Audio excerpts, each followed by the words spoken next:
मैं हूं ममता सिंह। तो चलिए शुरुआत करते हैं आज की कुछ खास बड़ी खबर से।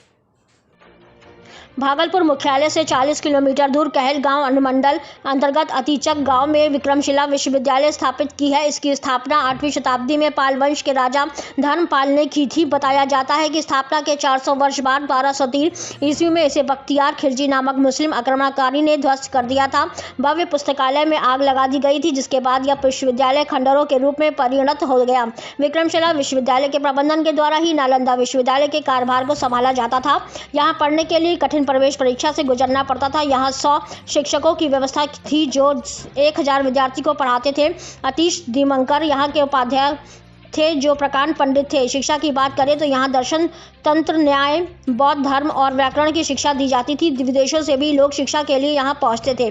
100 एकड़ में फैले विश्वविद्यालय में 160 विहार थे, जिनमें कई विशाल प्रकोष्ठ बने हुए थे। यहाँ के विद्वानों ने विश्व भर में भ्रमण कर बौद्ध धर्म का प्रचार प्रसार किया था।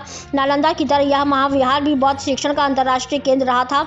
देश विदेश से सैलानी अभी भी खंडहर को देखने पहुँचते हैं। खंडहरों को जब आप देखेंगे, दीवारों पर घड़ी हुई शिल्पकारियों को देखेंगे तो आपको इसकी भव्यता और गौरवशाली अतीत का अनुभव होगा। विक्रमशिला की खुदाई स्टार्ट हुई। विक्रमशिला बिहार नहीं, पूरे देश दुनिया का गौरव है। विक्रमशिला विश्वविद्यालय ने इस दुनिया को पहला वाइस चांसलर दिया, लेकिन किसी कारणवश विक्रमशिला का जो विकास है वो अवरुद्ध हो गया था। ये नालंदा विश्वविद्यालय के कोर्स को कंट्रोल करता था। अभी केंद्र सरकार ने, मिनिस्ट्री ऑफ कल्चर ने, ASI ने एक बड़ा प्लान बनाया है विक्रमशिला के लिए। यहाँ जो जंगली स्थान है विक्रमशिला के ठीक बगल में, खुदाई स्थल के बगल में, उसकी खुदाई जो है वो शुरू होने वाली है। और उसमें जो विक्रमशिला की धरोहर जो थोड़ी बची हुई थी, जिसके बारे में कम जानकारी थी लोगों को, वो मिलेगी। इसके अलावा विक्रमशिला में एक बड़ा म्यूजियम बनाने के लिए भारत सरकार ने पैसा दिया है, वहीं कैफेटेरिया बनाने के लिए पैसा दिया है, और इस म्यूजियम में लिफ्ट तक होगा, इसकी भी व्यवस्था भारत सरकार ने की है। दूसरा, विक्रमशिला के जीर्णोद्धार के लिए माननीय प्रधानमंत्री जी ने जो एक बड़ा काम किया है, क्या आपको पता है कि ये विक्रमशिला तक, बटेश्वर स्थान तक रेल लाइन जाया करता था। विक्रमशिला में टूरिस्ट यदि कम आते हैं तो उसका कारण कनेक्टिविटी कम है। तो विक्रमशिला कटेरिया रेल लाइन, उसके लिए गंगा पर जो पुल बनना है बटेश्वर स्थान में, और विक्रमशिला खुदाई स्थल के पास जो स्टेशन बनना है, वो भी भारत सरकार ने उसका अप्रूवल दे दिया है। और मुझे पूरी संभावना है कि अक्टूबर-नवंबर में माननीय प्रधानमंत्री जी विक्रमशिला बटेश्वर स्थान का दौरा करेंगे और उसका शिलान्यास भी करेंगे। तो ये भारत सरकार ने एक बड़ा काम किया है। तो विक्रमशिला का जो एक और मुद्दा बचा हुआ है, वो विक्रमशिला विश्वविद्यालय के लिए आपको पता है कि 500 करोड़ रुपया भारत सरकार ने दिया हुआ है। राज्य सरकार ने अभी तक जमीन नहीं दिया है, लेकिन मुझे लगता है आज नहीं कल जो घोषणा किया है माननीय प्रधानमंत्री जी ने, वो पूरा होगा और विक्रमशिला के विकास के लिए वो विश्वविद्यालय मील का पत्थर साबित होगा।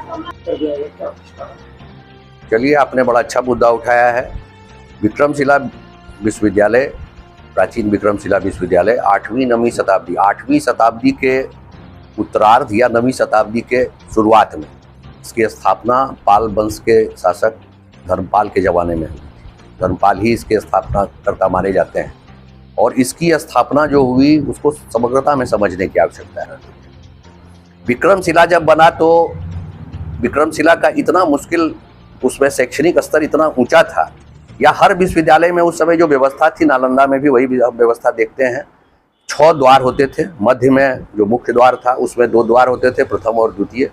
उसके अलावा पूर्वी, पश्चिमी, उत्तरी और दक्षिणी। और सबों में बहुत अपने ज़माने के बहुत विद्वान व्यक्ति, विद्वान उस समय के जो शिक्षक थे वो उसके द्वारपाल होते थे।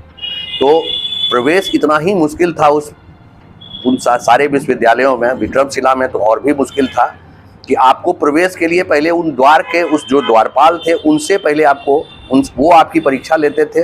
जब आप पहले गेट पर पास कर गए तो दूसरे द्वार पर पहुँचे, फिर वहाँ आपकी परीक्षा हुई और तब आपको प्रवेश मिलता था विश्वविद्यालय में, और तब आप अपना चुन सकते थे कि आपको क्या पढ़ना है।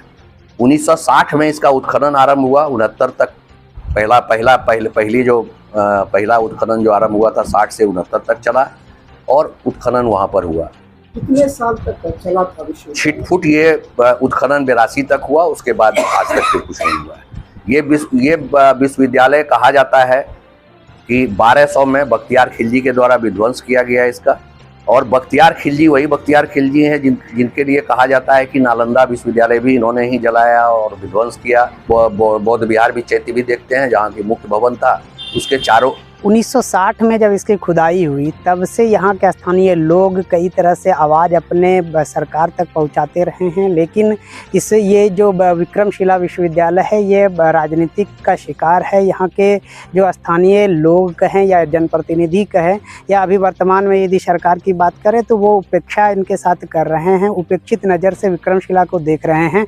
यदि हम केंद्र सरकार की बात करें तो पहले कार्यकाल में ही प्रधानमंत्री नरेंद्र मोदी ने विक्रमशिला के गौरव की वापसी को लेकर के घोषणा करने के साथ ही लगभग 500 करोड़ रुपया आवंटित किया है इसके जीर्णोद्धार को लेकर।